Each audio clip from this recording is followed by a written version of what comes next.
Hi, I'm Captain Grant Coppin with Texas Fishing Tips, and this is your weekly fishing. Here on this far shoreline, we've been catching really big trout. This is the time of year where they're up in here.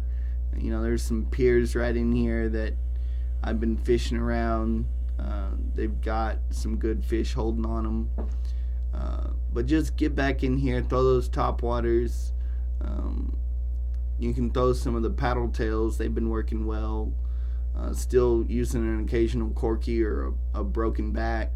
Those are working really good. And the darker colors, the two top waters, like I said, I've been using are that anything with orange on the underbelly, that pink skitterwalk's been working good for me, and any natural looking has been good. I like that natural color with the orange underbelly. It just works good. That orange is a confidence thing for me. I've always used top waters with a little bit of orange or red on the underbelly and done well. But this whole shoreline, I know I keep going along, but this whole shoreline has been good for trout. Been catching a few redfish along here.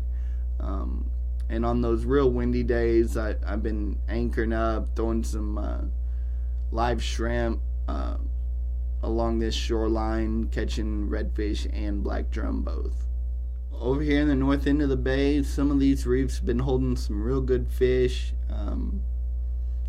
Throwing those top waters across these reefs is good, especially with the tide up. You can just launch it right over the top of these reefs and work it through.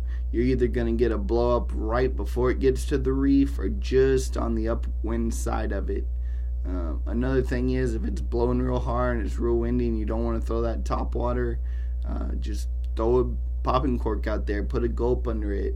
And if you want to throw a live shrimp under it, put a live shrimp and just let it kind of sit there and work its way, because you will heat up the reef.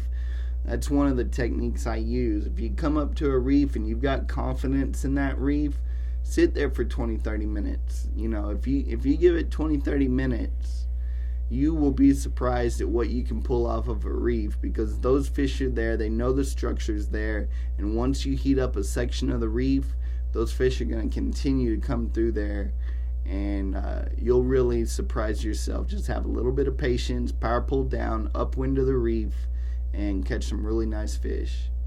Down here around the river mouth and a little bit up into the fingers, we've been catching some good fish. Some red, some trout, a couple of black drum and flounder. I mean, it's just a mixed bag up in here. I like to work around here a lot. You never know what you're going to hang into, because you got that river mouth dumping some fresh water. You got the high tide bringing up some fish in here. Lots of bait activity. And it's just a good place to come, anchor up, throw some cut bait.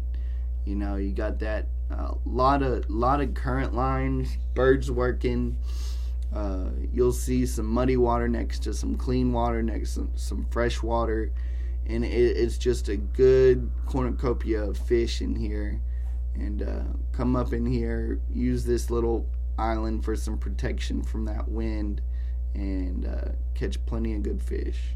I'm Captain Grant Coppin. Thanks for watching.